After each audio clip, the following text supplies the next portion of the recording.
That's how we lived this life. He was as close to perfection as you could get. He was my rock. He was my everything. Someone has to defend the country and protect the country, and I thought that was something that I needed to do. Hopefully it just restores a little bit of hope in humanity that there's still good people in the world, because there is. Hello, I'm Kenny Beck, and right now we would like you to meet some heroes. This is the 13th year of the Salute to Heroes program put on by the American Red Cross as a way to recognize first responders, veterans, volunteers, and regular citizens for their extraordinary contributions to the Piedmont Triad.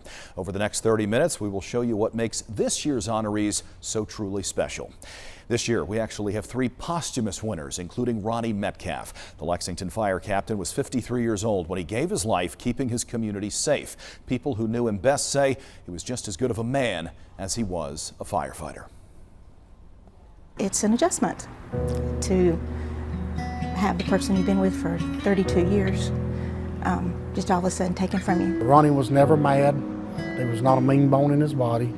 He was just a stand-up guy. Anything you need, he was the type of person that would be there, no questions asked. I miss him every day. I go by the station, I see him, and I just thank God that, he allowed our friendships, our paths to cross. There was nothing unusual about the call Captain Ronnie Metcalf in the Lexington Fire Department responded to March 26, 2024. It came in a little after midnight. Metcalf, a 19-year veteran, was on duty. His wife Carol was at home listening on a scanner. And I heard him say fully involved fire, and nothing bothered me because I've heard him say that so many times.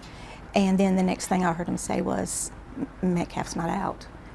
And so I was just in shock. So I'm standing there crying and screaming, and God, get him out. Somebody go find him. Firefighters did get him out, but he suffered burns over 60% of his body and had to be airlifted to the hospital. I believed that he was going to walk out of there. Death never popped in my mind. Carol did get to see him and speak with him, but he passed away 3 days later. That's how God intended him to go, and we just can't question it. He was as close to perfection as you could get. He was my rock. He was my everything. We had called everyone out of that fire, and when we discovered that Captain Metcalf wasn't among everyone that came out, our firefighters turned around and went back into a building that we had just called them out of because of the conditions. Chief Michael Tufano says to this day it's still not clear exactly what went so terribly wrong that night. A year-long independent investigation by NIOSH, the National Institute for Occupational Safety and Health, determined Metcalf died from injuries sustained in an abandoned single-family structure fire after becoming lost within the structure. The report found he was ordered to exit the home less than 5 minutes after entering it. He was rescued from the home 11 minutes after that. Because of this incident, we have really analyzed everything that we do as far as emergency response, and there's some changes that are being made in there. I think just making us a better, more efficient department. Ronnie Buren Metcalf, Lexington Fire Department. In early May of this year, the National Fallen Firefighters Foundation honored Metcalf during a memorial service in Emmitsburg, Maryland. Carol said it was heartbreaking, but also amazing, and made her extremely proud. His name is one of 70 just added to the National Fallen Firefighters Memorial. Back in Lexington, his former colleagues are working on a cabinet at Station 3 to honor their friend. I miss seeing his bubbly face when I come in every morning. If I come in and was having a bad morning, Ronnie always would just say, "Junior," now smile. There was time I called him a question about painting at my house, and he showed up with his brushes and actually painted rooms for me. Yes, he was that kind of friend. Friends can also tease each other a little bit, and there was plenty of that whenever he would use a new Ronnieism. He had his own dialect a little bit. He came up with a couple of his own words. When he'd say something, I'd write them on a board, and I didn't know what another shift was actually writing them in a book. Oh God. Oh God was one. Residual, he would say residual, and that was a couple that stood out. There's so many. I don't know about a favorite one, but he sure did have some good sayings. Good sayings and good memories of a man the Red Cross and so many others are calling a hero. I love you, I miss you, but I'll see you soon. He always has been, always will be my hero, forever be my hero. So I'm very, very honored, very honored. The family has started a charitable foundation in Captain Metcalf's honor. You can learn more about that on our website, WXII12.com. Well, teachers have a lot of responsibilities in the classroom, but most of the time, saving someone's life isn't necessarily one of them. That's exactly what Amber Baker did last year, and that is why she is one of this year's winners. The sign on the wall of Amber Baker's classroom at King Elementary School says, "Amazing things happen here." This amazing story begins outside on the playground with a sweet little girl named Amelia Zubietta. She loves to explore. She loves to play. She has a big imagination. And she's a very loving little girl. Like all of her students, Amelia also has special needs. She's autistic, nonverbal, has Dravet syndrome, which causes seizures, and something else known as pica syndrome. With pica, she eats a lot of non-food items, like a lot, and she goes through stages. February 4th, 2024, Amber and Amelia went through a terrifying experience together right after recess as lunch was beginning. Amelia was the first child back in the building, and Amber had just washed her hands. She just didn't look right, so I walked over to her. When I looked, I noticed she looked like she was turning colors. At first, I was thinking it was food in her mouth. It wasn't food, it was a rock the size of a quarter that she'd found outside. And when I got to her and I picked her up, I realized she was fully choked because she was no sound, no air, no nothing was coming out of her. A few years prior, Amber had spent time with the Shoals Volunteer Fire Department, so she'd had experience responding to emergencies. I had to do the child Heimlich remover on her, and I hit her back the first couple of times. Nothing happened. No sound, no air, no gas, no nothing. And so I did the chest compressions real hard, and then I hit her back 2 more times, and when I did that, that's when the rock came flying out of her mouth. I started crying. I was fine during it, but afterwards, you know, everything just, it hit me that I could have lost her. It scared me to death. Amelia's mom, Myra, came to school and took her daughter to get checked out. She was just fine. I was grateful and blessed that Miss Baker was prepared, knew what to do, knew what to look for, especially these signs, and definitely, prevent something tragic that could have happened here at King Elementary. I'm so thankful that Amelia was okay and that the outcome of this was bright tomorrows for her. Bright tomorrows for Amelia, and now hero status for her pre-K teacher. I don't feel like I am, but saved a little girl's life. I did. It's just very humbling, and I really appreciate it. Amber's car had a flat tire that morning. She was very nearly late to school getting it fixed, but her brother was able to give her a ride, and she did arrive to King Elementary on time. Her principal calls the entire experience God's timing.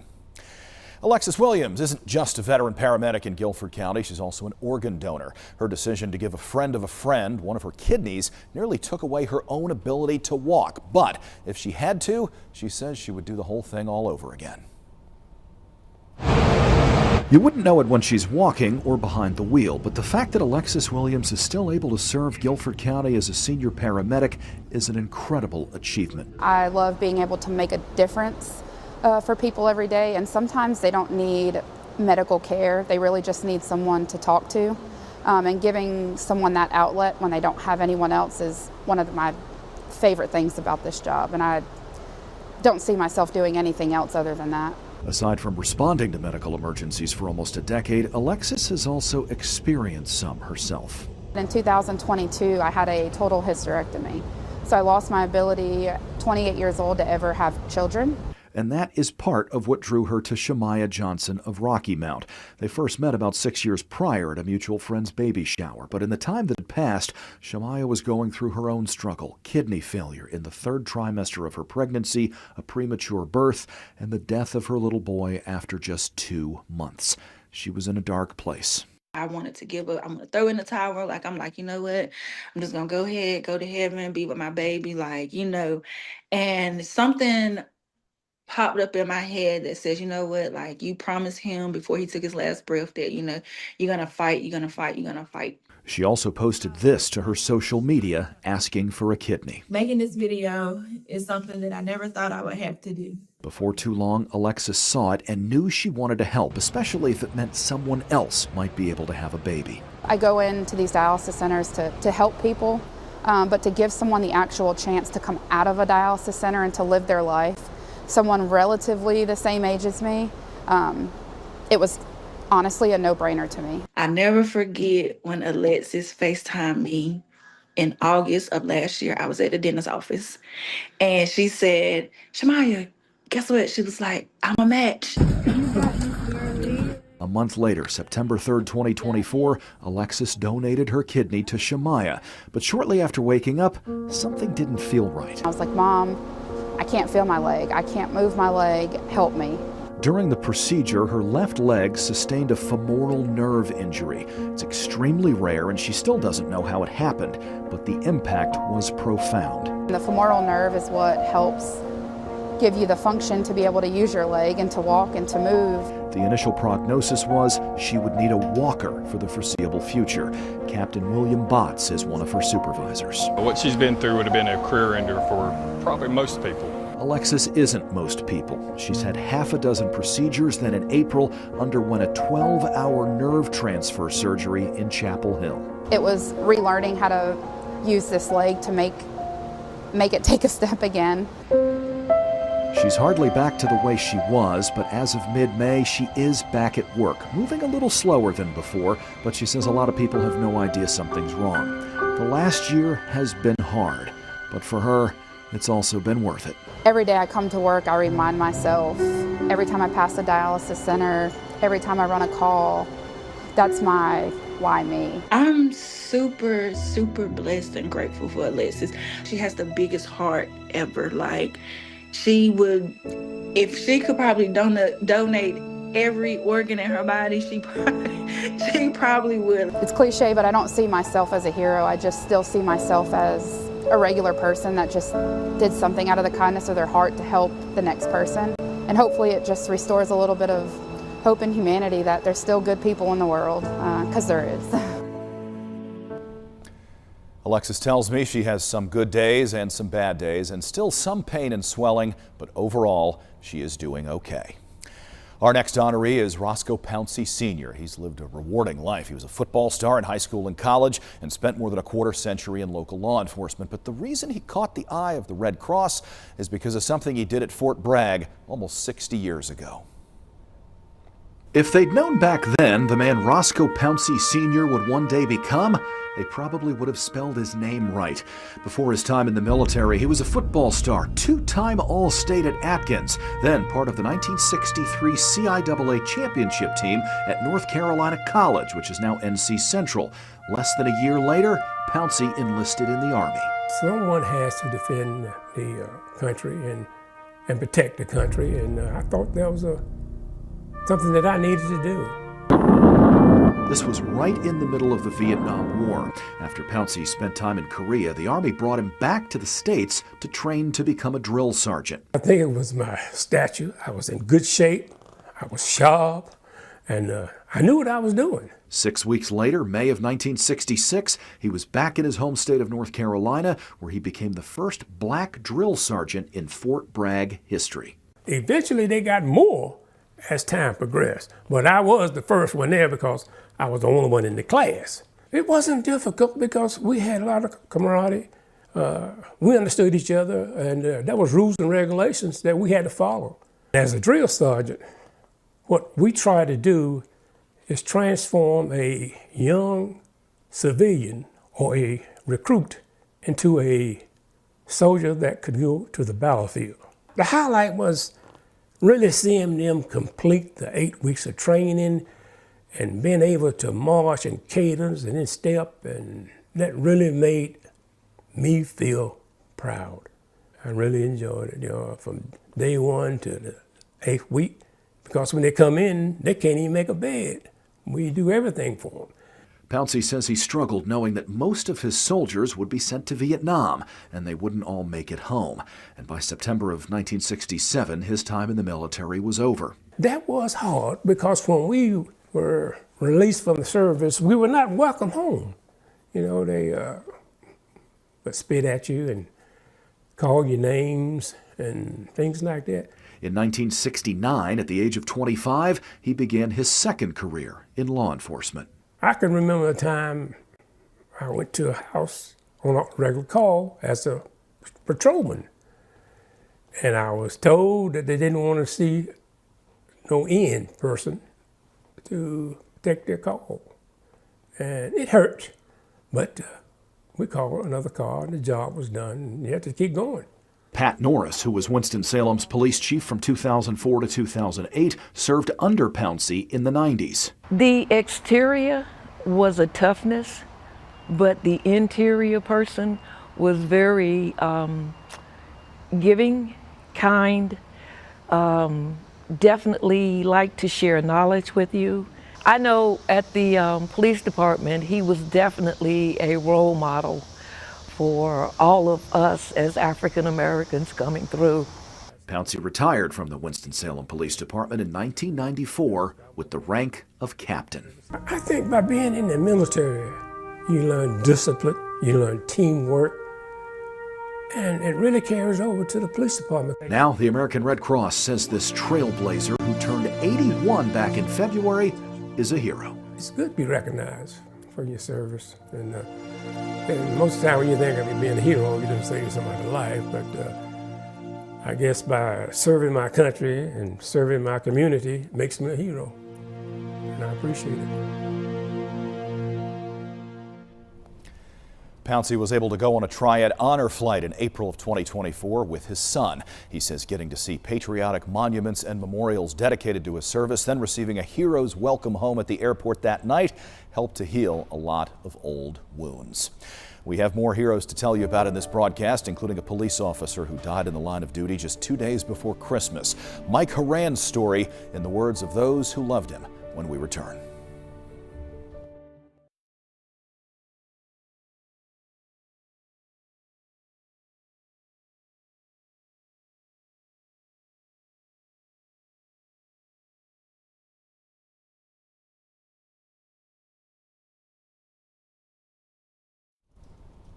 As Salute to Heroes 2025 continues, we're remembering a Davidson County telecommunicator who passed away unexpectedly in April. Those who knew her best say Laura Everhart loved people, loved her job, and was just about perfect at it. I love her, I miss her, and then every night I think I wish she'd just walk through the door. Sometimes it feels like years and sometimes it feels like hours. We prepare for emergencies with firefighters, police, EMS. We prepare for emergencies with callers. But when an emergency happens to one of your own, how do you prepare for that? So that was one of the biggest struggles. When it came to keeping her cool during a crisis, Laura Everhart never struggled. She spent the last 4 years of her life working here at the Davidson County 911 Center in Lexington, but carried herself like someone who'd been doing it for decades. We talked to Laura many days on the phone, many days on the radio. Laura, just through her sense of structure, her calm voice, but with a stern tone, we knew what we were getting into, possibly without even knowing what the call was. You could just tell it in her voice. She wanted things done by the book, by the letter, and every single time. So she would hold her teammate accountable, and myself as a manager, she would hold me accountable. In 2023, she was County Telecommunicator of the Year. In 2024, she was County Employee of the Year. She also answered a record 15,799 calls, an average of more than 43 a day, every day for an entire year. Knowing the lives that she touched, I think back about those positive things, and that's one of the things that helps me get through all of this. If I said something wrong on the radio, if I was responding to a call as a firefighter, whenever I got back home, she would remind me of, this is why communications does what they do, is so you come home safe. Her widower, Randy Everhart, says she loved helping people and loved the outdoors. He's been with the Southmont Fire Department for 38 years. The joke with Laura, and the joke with everybody here at 911, is I was joining the fire department when she was still in diapers. So that's one of those things that she'd always kid me about.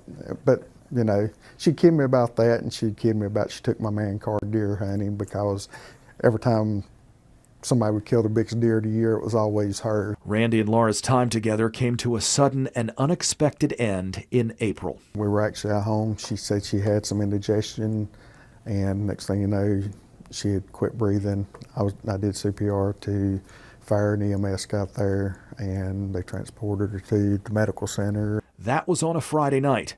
By early Sunday morning, she was gone. Cause of death, SCAD, spontaneous coronary artery dissection.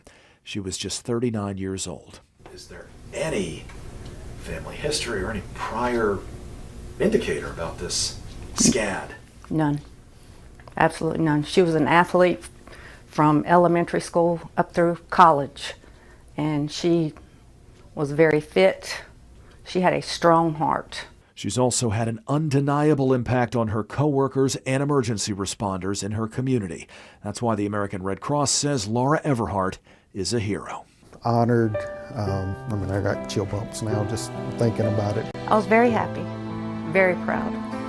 That's my baby. I wish that she would see the amount of community support being shown towards a 911 telecommunicator that I have never seen in my career.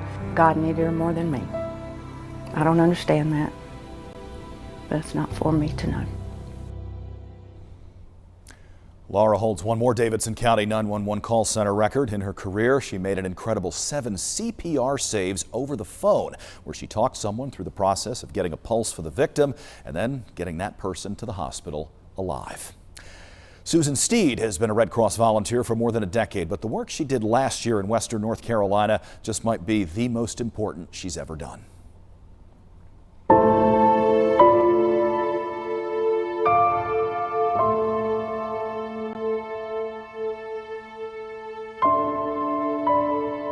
I have never seen the destruction as bad as it was in Helene. Whole entire communities gone, people gone, and that's tragic. Once Helene hit, Susan Steed of Greensboro went right to work because that's what she does. She's been a Red Cross volunteer for the last 13 years, traveling the world, showing compassion and offering support. There's no way to even comprehend what these people are going through. They need to know that someone cares about them. They need to know that someone is there for them. They have a safe place to go. The worst weather event in North Carolina state history claimed 108 lives and did close to $60 billion in damage. In the immediate aftermath of the storm, her role was logistical. She had to make sure volunteers were going where they were supposed to go and had somewhere to stay once they got there. That was tough because there were so many of them and so few places to sleep. We want to provide a safe and comfortable place for our folks to go, but we also want to provide that to the community as well. So sometimes it may be that you might be on the floor for one night, or you might be on a cot for 2 or 3 weeks. By mid-October, Susan got to see the annihilation in Western North Carolina firsthand. Totally overwhelmed. The power of the water, people don't realize. She spent 2 months in 3 different states volunteering with Helene relief efforts, making sure everyone else from the Red Cross had what they needed so they could help as many victims as they could. There were lots of long days, sad days, but also a sense that this work was vital. The rewarding part is bringing hope to people that are having the worst possible day of their lives. Now the organization Susan loves says she is one of its mission heroes. I was very humbled. Very surprised. If you need something, call me. That's my purpose in life, is to try to help someone else. So it's not all about me, it's about what I can do to make somebody else feel better. Susan says the Red Cross still has a presence in Western North Carolina, helping Helene victims recover. One of the hardest parts is many of those folks have not had much closure, and some of them might never get any. His death stunned the city of Greensboro, but the way he lived still brings a smile to so many faces. We remember and honor police officer Mike Horan next.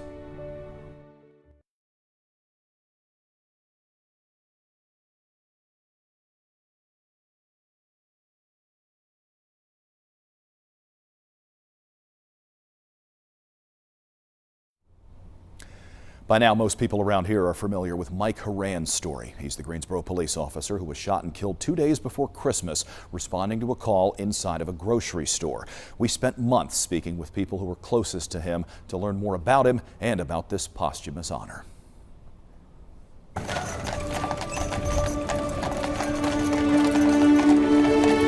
Officer Michael Thomas Horan served his city with distinction. The reason they're here and they're the first people you call is because they show up like Mike did. When I told my daughter about Uncle Mike's passing, she said to me, "Did Uncle Mike save everyone else?" And without hesitation, I said, "Yes, Maya. Uncle Mike saved everyone, just like he always has." Anytime people were in need, he came running, and that's what he did that day. We don't know how many lives he saved that day. The outpouring of love for our family since this has happened has been overwhelming. He was the epitome of what you would want a partner to be. You knew he had your back.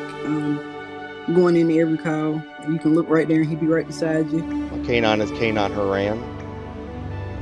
The name Horan is significant to me. It's the name of my old colleague and best friend from Greensboro Police Department, Michael Horan. He was somebody that you could look towards, like during any sort of chaotic scene, and you would just know that if he was on scene, everything would be taken care of. He was the quintessential Yankee, even though he was born in Georgia. He was the quintessential Yankee. Loud, very sometimes would come off abrasive, but it was always caring and came from a caring place. Most people don't understand what that takes to run out into the ocean and try to save somebody from a rip current, because you're putting yourself at extreme risk there as well. But you know, Mike had been trained to do that. He was a former lifeguard. He was in the Coast Guard. That was what he did. We have adopted that slogan like Mike. He was fearless and bold and willing to try new things and just really loved the experience of life. You know, for me, Mike was a hero. You know, GPD, Coast Guard, that's how we lived this life, was taking care of others, looking out for others, and you know, these recognitions really mean a lot that, you know, it's not forgotten. He gave the ultimate sacrifice, and it's just nice that he's being recognized for that and for protecting the community. All these things are so wonderful that people have awarded him with, and this is just another example of the kind of guy he was. Dispatch 541, Officer Michael Horan, 1542 for the final time. End of watch, December 23rd, 2024. Thank you for your service. We have the watch from here. And that's it for Salute to Heroes 2025. We hope you enjoyed hearing about the exceptional people who live and work right here where you do. All of these stories are available online at WXII12.com and on the WXII 12 News YouTube page. I'm Kenny Beck. Thanks very much for watching.